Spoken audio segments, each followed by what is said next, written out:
What do blue chip stocks and Magic the Gathering have in common? We're going to find out. It's coming up next.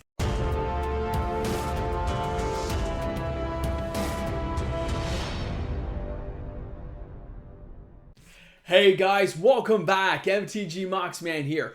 If you're new to my channel and you're somehow finding me out there on YouTube, well, thanks a lot for taking the time to check out my content today. I do upload new content 7 days a week, and remember, if you've somehow found me and you're new to the channel, smash that subscribe button. It's the biggest thing you can do to help a small YouTuber out. And of course, at 4,000 subscribers, we get to have pie.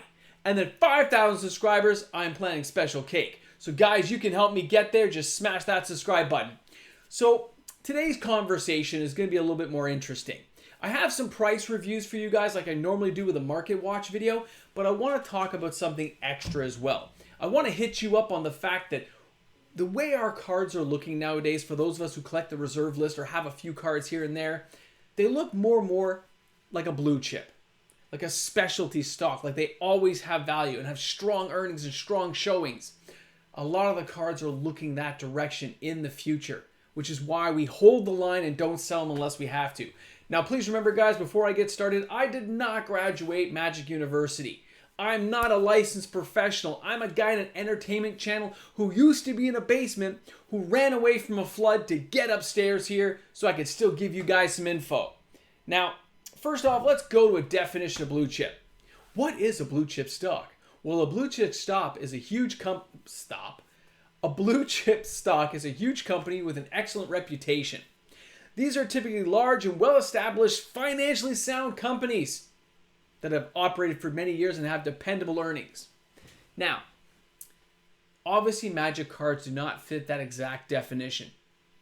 But reserve list cards are the closest things we have to blue chips. So put cards in there in certain parts. Certain cards that have strong showings. Certain cards that are always respected and sought after.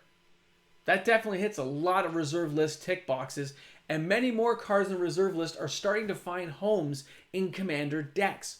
Commander is the most popular format, guys. That's where a lot of these reserve list cards can still be played in a popular format today, played by a large group of Magic players. That's why they're going. Reserve list isn't, it's the cards to grab, okay? That's why I also am considering those cards now blue chip. Because the way it's looking, the way we're grabbing these cards, we are holding on to them. The stores don't get to have them back. When we sell, we're becoming our own private sellers. The stores have missed out. You saw in my video the other day. If you haven't, go back and watch it. I'm sorry. It's the way it's going to be. The blue chip looks like it's going to be here for a long time. These prices are the prices of today.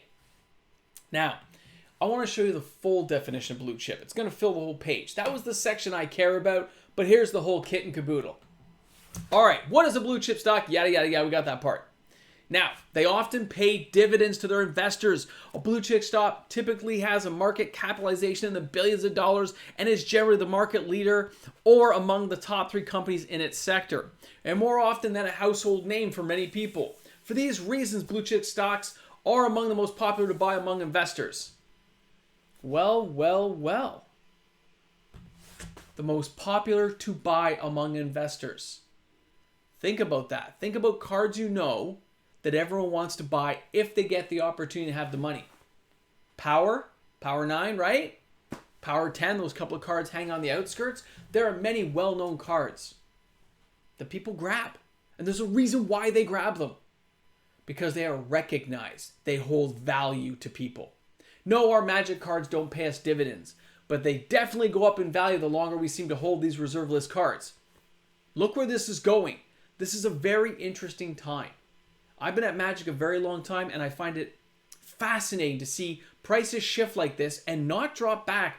I was predicting certain dropbacks that didn't happen at around that 6, 8, 12, 14 week. It's not happening. Prices continue to kind of stay steady. A couple have climbed. There's been a few receding or slow drift downs, but nothing like I thought there would be. So way to go, guys. Now let's get to some awesome cards today for you. All right, first one's up, Tabernacle at Pandavale. Now, I remember opening this card. I remember playing this card in tournaments, guys. We had a blast with 4 of these in the deck until the rules changed. Now, I didn't use it early on, by the way. I'm talking like early 20s. Now, at 4,200 to $6,500 Canadian. There's been a range because there was a lot of actual auctions that happened on a couple of sites that they sold on, like eBay and stuff, that actually sold for less than what they were asking. So it counts. Okay, so 42 to 6,500. Now in the USA it's 4,100, and of course in the EU 4,300. This remains a strong selling card, selling multiple copies a week. Way to go, Tabernacle. You are showing us that you truly are a blue chip. Now, how about Mishra's Workshop?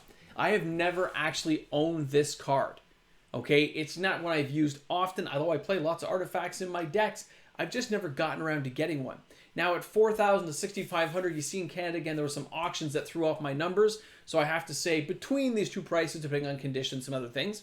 Now, $31.99 in the US, $2,500 in the EU is today's prices. Again, it remains a strong selling card, and these prices are averaged, okay, against good selling, excellent condition, moderate, heavily played. It's kind of an average of all these prices is how I'm taking it.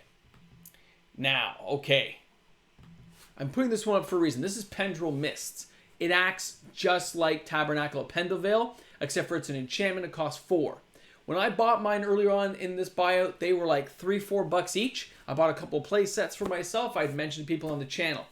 $30 Canadian, $18 in the EU, $21 in the US, and the sales remain strong. People are picking this up at that $18 to $25 mark, guys. Look at that. People are recognizing what these cards can do. Now, will this card go to $100? Yep, it will. Absolutely. How long it takes to get there is the question. I will say somewhere from what I'm seeing, I would like to say somewhere in 2022, 2023, you're going to see this card and a few others climb to the $100 level just because of what the card can do. It can go into blue, go into enchantment decks, and because blue doesn't have a lot of strong monster creatures that it uses, as a control deck, you can definitely use this to manipulate the board state. Very nice. All right, our next one up is a little bit of a surprise, and that's going to be Mystic Decree. We're talking homelands here. $8 Canadian, $2.42 in the EU, $4.99 in the US. I remember this card being 25 cents. It does take away island walk and all flying from creatures. Kind of puts things on the ground. Cheap moat, basically, for blue. People used to mix this up with things like Island Sanctuary to manipulate so nobody can attack them at all. Now, it's still a stable card. It went from like 50 cents to like, $4, $5, $6, $7, and it's holding there. It's not dropping, not going up, but it's staying steady, and there's still multiple sales a week around that level, which is very fascinating to see. It's very interesting to see cards like this. People are picking up, either they're holding it, maybe they're buying mass quantities to hold on to, who knows? But again, it's a card I can slowly see drifting up to that $15, $20 range given time. So way to go, Mystic Decree. You're holding in there. It's amazing to see how some of these cards have moved. And you can see now, like, when you're looking at cards that are popular, Mystic Decree is not a popular card like the Tabernacle of Pendleveil. But that's why Tabernacle will be a real blue chip stock. But again, Mystic Decree is not being reprinted, right?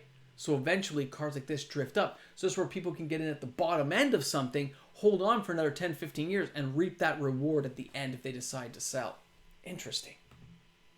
Now, our last card is one I think is underpriced, which is why I put it at the end. For those who've held on to the video this long, for those who made it to the end, that's why this card is at the end. This is Wellspring. Now, Wellspring is from Mirage. Now, when you look at this card, one green, one white, one other, $8 Canadian, $3.50 in the US, $2.14 in the EU. The sales are slow, which shows me people haven't really gripped onto this card. It's an enchant land that lets you take control of a target opponent's land. Any land. But you have to give it back at the end of your turn. So when you first put it in, you're not going to get control of it. But at the beginning of your next upkeep, before your untap step, you're going to take control of this land, whatever land you've enchanted. You get to use it that turn. That's cool. Now you have an extra land till the end of that turn. But as a 3 casting cost enchantment, you could take all kinds of... You could take that workshop. You can take whatever land desire. You can take a basic land that could throw off a counter spell from them. It can be so much fun, guys.